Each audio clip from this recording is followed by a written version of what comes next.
Hello everyone, RBS degree college Meja Khas के online platform पे सभी छात्रों का हार्दिक स्वागत करते हैं। छात्रों, बीएससी एजी 5th सेमेस्टर के अंतर्गत जो आपका सब्जेक्ट है वह है communication skills and personality development के अंतर्गत जो टॉपिक लेकर आए हुए हैं छात्रों, वह आपका models and bears to communication जो है। ठीक है, इसका शाब्दिक अर्थ यह होता है कि संचार के मॉडल और बाधाएं क्या हैं। जैसा कि हमने पिछली क्लास में आपको अवगत कराया था कि अगर हम अपने जो है मैसेज को, ठीक है, अगर सेंडर के माध्यम से अगर हम उस मैसेज को किसी दूसरे व्यक्ति के पास अगर भेजते हैं तो वहाँ पे वह मैसेज का जो है जाने में क्या क्या मॉडल्स का प्रयोग किया जाता है और वहाँ पे कौन से मॉडल्स कार्य करते हैं और उसमें क्या क्या बाधाएं आती हैं, आज हम इस टॉपिक के अंतर्गत आप लोग को अध्ययन कराएंगे। ठीक है, आइए स्क्रीन पर चलते हैं।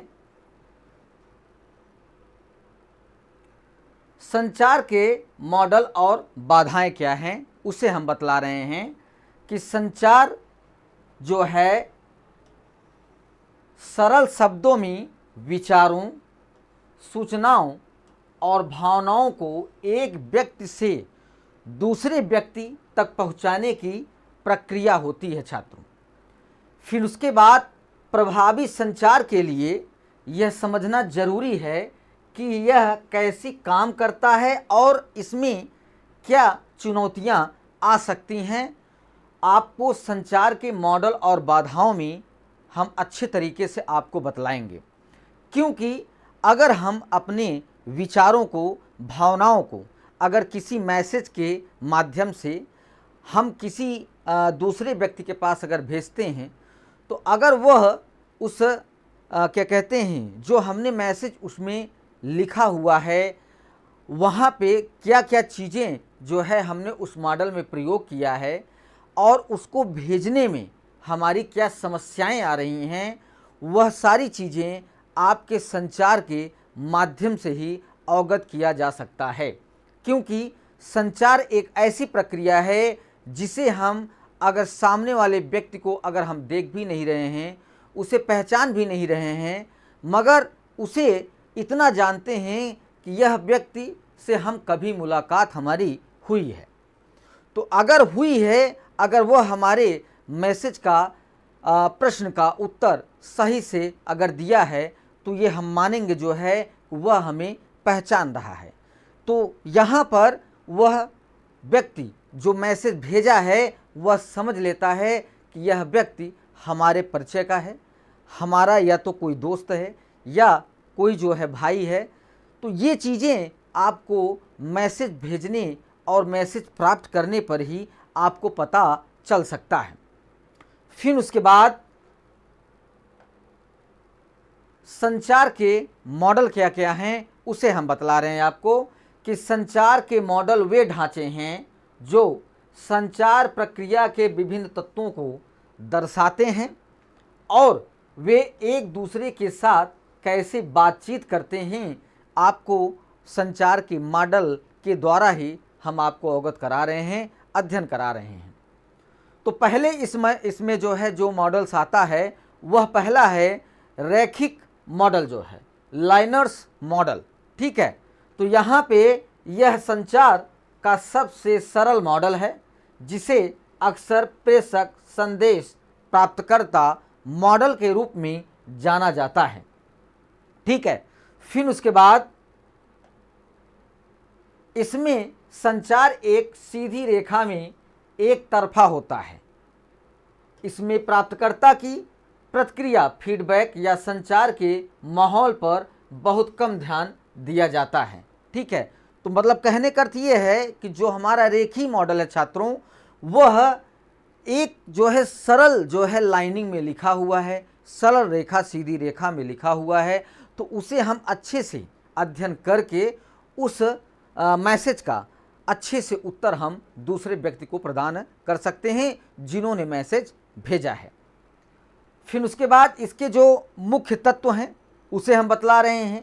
पहला आपका आता है प्रेषक छात्रों, ठीक है, सेंडर, वह व्यक्ति जो संदेश को बनाता है और भेजता है। फिर उसके बाद आता है इन कोडिंग जो है, इन कोडिंग क्या है, प्रेषक द्वारा संदेश को ऐसे रूप में बदलना जिसे भेजा जा सके, जैसे शब्द हो गया, संकेत हो गया, हाव भाव हो गया, जो आपकी इन कोडिंग के क्या कहते हैं अंतर्गत वो मैसेज को भेजा जाता है। फिर उसके बाद संदेश आता है, मैसेज, वह जानकारी जिसे प्रेषित किया जा सकता है। फिर चैनल आपका आता है छात्रों, किस चैनल के माध्यम से हम अपने मैसेज को दूसरे व्यक्ति के पास भेज रहे हैं, वह माध्यम जिसके माध्यम से संदेश भेजा जाता है, जैसे मौखिक हो गया, लिखित हो गया, ईमेल हो गया, फ़ोन हो गया, जिसके माध्यम से या चैनल के माध्यम से आप अपने मैसेज को जो है दूसरे व्यक्ति तक जो है उस मैसेज को भेजते हैं। फिर आता है डिकोडिंग जो है, ठीक है, डिकोडिंग, प्राप्तकर्ता द्वारा संदेश को समझना और उसकी व्याख्या करना डिकोडिंग कहलाता है। प्राप्तकर्ता रिसीवर, वह व्यक्ति जिसे हम संदेश प्राप्त होता है, ठीक है, जैसे कि अगर हमने क्या कहते हैं मैसेज को भेजा, संदेश को भेजा और कोई दूसरा व्यक्ति उस मैसेज को जो है देखा, अध्ययन किया, तो वहाँ पे वह जो मैसेज को देखा वह प्राप्तकर्ता रिसीवर होता है, वह व्यक्ति जिसे संदेश प्राप्त होता है। फिर आता है शोर छात्रों जो है, ठीक है, कोई भी चीज़ जो संचार प्रक्रिया में बाधा डालती है, जैसे शारीरिक शोर, मनोवैज्ञानिक शोर जो है आपके संचार के माध्यम में बाधाएं उत्पन्न करती हैं। उदाहरण के लिए रेडियो प्रसारण, टेलीविज़न देखना, ये सारी चीज़ें आपके जो है शोर अगर ज़्यादा है इन्वायरमेंट में जो है तो आपको क्लियर्स आवाज़ नहीं आएगी, क्लियर्स आपको पिक्चर्स नहीं दिखेंगी, ठीक है, तो आप वहाँ पे उस मैसेज को अच्छे तरीके से पढ़ नहीं सकते हैं। फिर उसके बाद दूसरा आता है संवेदात्मक जो है, संवेदात्मक मॉडल्स जो है, जो कि इंटरएक्टिव मॉडल्स बोला जाता है। यह मॉडल रैखिक मॉडल से एक कदम आगे है, क्योंकि इसमें फीडबैक प्रतिक्रिया शामिल होता है कि प्राप्तकर्ता संदेश को समझने के बाद प्रेषक को प्रतिक्रिया देता है, जिससे संचार द्विदिशात्मक हो जाता है। मतलब हमने मैसेज को भेजा, दूसरा व्यक्ति मैसेज को जो है देखा गया या अध्ययन किया, उसके बाद वह उस मैसेज का फीडबैक किया या आंसर दिया, तो वहाँ पे जो है आप संवेदात्मक मॉडल्स जो है प्रयोग होते हैं, जिसे जो है रैखिक मॉडल से जो है एक कदम आगे ये प्रक्रियाओं में चलता है। फिर उसके बाद यह भी एक समय में केवल एक ही व्यक्ति को बोलने या कार्य करने पर केंद्रित होता है, जो इसका मुख्य तत्व है। रैखिक मॉडल के सभी तत्व साथ ही फीडबैक को देते हैं। उदाहरण, ईमेल का जवाब देना, टेक्स्ट संदेशों का आदान प्रदान, प्रश्नोत्तर सत्र को जो है भेजना या प्राप्त करना ही आपके मुख्य तत्वों के अंतर्गत आता है, जो संवेदात्मक मॉडल्स के अंतर्गत है। फिर उसके बाद लेन देन मॉडल जो है, ठीक है, ट्रांजैक्शन मॉडल्स जो है, यह संचार का सबसे व्यापक मॉडल है कि संचार एक साथ होने वाली प्रक्रिया है, जहां प्रेषक और प्राप्तकर्ता दोनों एक ही समय में संदेश को भेजते हैं और प्राप्त करते हैं।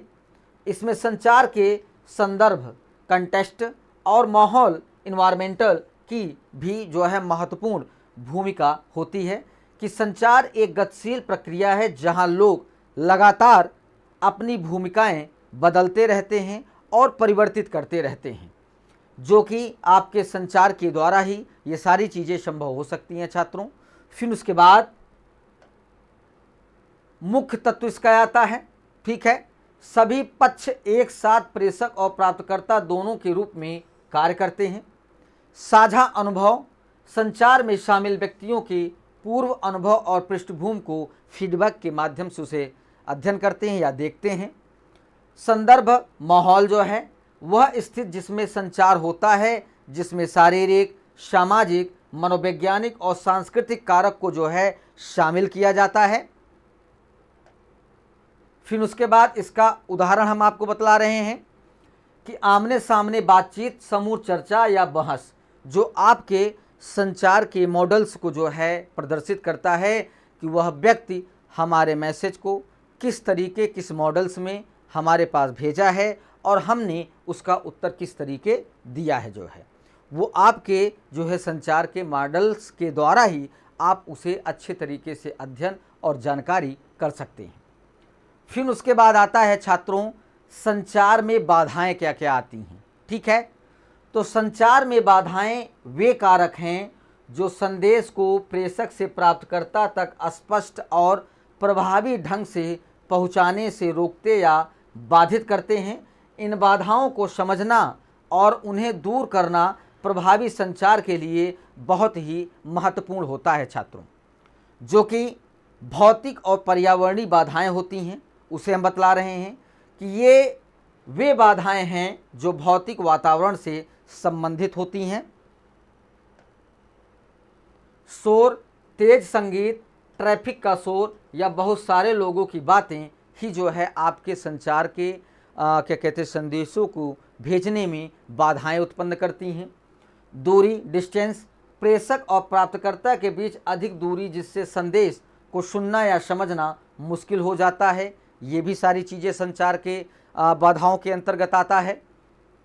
फिर उसके बाद खराब उपकरण जो है, खराब माइक्रोफोन, धीमी इंटरनेट कनेक्टिविटी, टूटे हुए फ़ोन, ये आपके संचार में बाधाएं उत्पन्न करती हैं।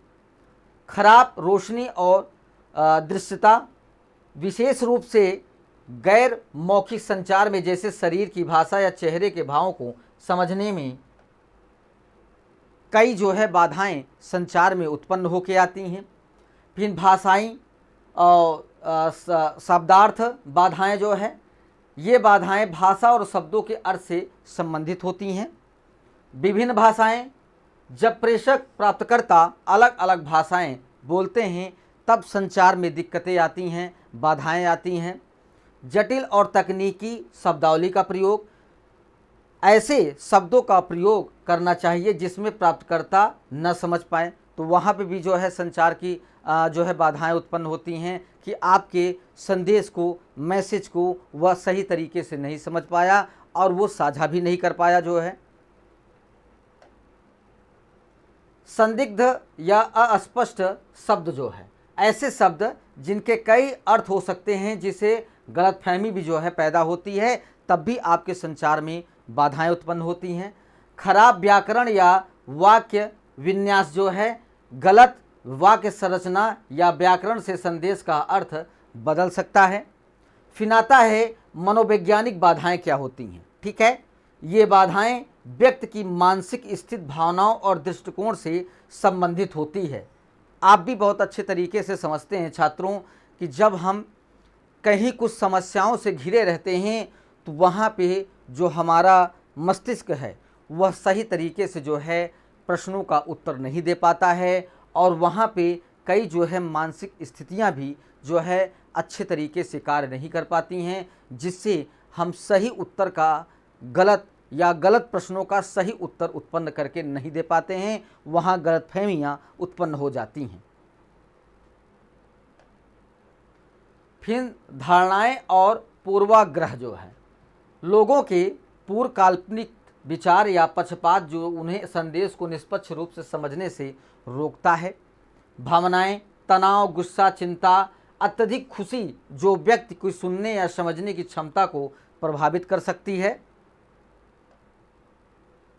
कम ध्वनि या एकाग्रता, जब प्राप्तकर्ता का ध्यान भटक रहा हो या वह संदेश पर ध्यान केंद्रित न कर पा रहा हो तो वहाँ पर भी जो है संचार की प्रक्रिया बाधित होती है छात्रों। चयनशील सुनना, केवल वही जानकारी सुनना जो व्यक्ति पहले से जानना या सुनना चाहता है। रक्षात्मक जो है, जब व्यक्ति किसी संदेश को धमकी के रूप में देखता है तो वह उस स्वीकार करने या समझने से इनकार कर सकता है, वहाँ पर भी जो है आपकी संचार की बाधाएं उत्पन्न होती हैं छात्रों। फिर आता है संगठनात्मक बाधाएं जो है, ऑर्गेनाइजेशन बियर्स वे बाधाएं किसी संगठन या संरचना के भीतर संचार प्रवाह से संबंधित होती है। ठीक है। फिर जटिल संगठनात्मक संरचना जो है, बहुत सारे पद अनुक्रमित स्तर जिसे संदेश विकृत हो सकता है और देरी हो सकती है। कभी कभार ऐसी भी स्थितियां आती हैं छात्रों कि संचार का माध्यम के द्वारा अगर हम किसी मैसेज को भेज रहे हैं तो वह मैसेज प्राप्तकर्ता के पास बहुत देरी से पहुंचता है या तो पहुंचता ही नहीं है। तो वहाँ पे क्या होता है कि संचार जो है या तो नेटवर्क की प्रॉब्लम है या कनेक्टिविटी नहीं हो पा रही है। तो कई ऐसे बाधाएं उत्पन्न होती हैं जो मैसेज प्राप्त नहीं कर पाते हैं दूसरा व्यक्ति, जो वहाँ पे उस संदेश का सही उत्तर जो है जो प्रेषक है उसको जो है सही उत्तर की जानकारी नहीं दे पाता है। वहाँ पर भी जो है संचार की बाधाएं उत्पन्न होती हैं। फिर उसके बाद अस्पष्ट भूमिकाएं और जिम्मेदारियां, जब लोगों को यह नहीं पता होता है कि उन्हें किससे संवाद करना है या कौन क्या जानकारी देगा, तो वहाँ पर भी जो है बाधाएं उत्पन्न होती हैं। संचार नीतियों का अभाव। ठीक है। जब संचार के कोई स्पष्ट दिशा निर्देश या चैनल नहीं होते हैं तब भी वहाँ पे संचार का क्या कहते हैं करने में, प्रक्रिया करने में बाधाएं उत्पन्न होती हैं। सांस्कृतिक बाधाएं, वे बाधाएं विभिन्न सांस्कृतिक पृष्ठभूमि वाले लोगों के बीच संचार उत्पन्न होती है। फिर उसके बाद गैर मौखिक संकेतों में अंतर। विभिन्न संस्कृतियों में हाव भाव, आँखों से संपर्क या व्यक्तिगत स्थान से अलग अलग अर्थ हो सकते हैं, जिसके द्वारा जो है हम अपनी संचार की जो है प्रक्रिया पूरी नहीं कर पाते हैं और बाधाएं उत्पन्न हो जाती हैं। मूल्यों और विश्वासों में अंतर। जो व्यक्ति एक संस्कृति में स्वीकार वह दूसरों में नहीं हो सकता है। शिष्टाचार और सामाजिक मानदंड जो है, संचार के विभिन्न सांस्कृतिक नियम और अभिवादन या बातचीत शुरू करने की तरीका अलग अलग तरीके का पाया जाता है छात्रों। फिर उसके बाद समय का अवधारणा। कुछ संस्कृतियों में समय को बहुत सख्ती से देखा जाता है जबकि अन्य में यह अधिक लचीला होता है छात्रों। तो यहाँ पे समय की जो अवधारणा है वहाँ पे संचार का एक जो माध्यम है, मॉडल्स हैं, या वहाँ पे जो संचार की बाधाएं उत्पन्न हो रही हैं वहाँ पे समय की अवधारणा पर भी जो है विचार किया जाता है कि हमें कितने समय में हम अपने संदेश को संचार के माध्यम से दूसरे व्यक्ति के पास भेज रहे हैं और वह कितने समय में हमें उस प्रश्न का उत्तर प्रदान कर रहा है। तो वहाँ पे हम समय की अवधारणा को भी अच्छे तरीके से समझते हैं छात्रों जो है। ठीक है। यहाँ पे ये टॉपिक आपका समाप्त होता है। अगले टॉपिक के साथ उपस्थित होंगे। सभी छात्रों को धन्यवाद।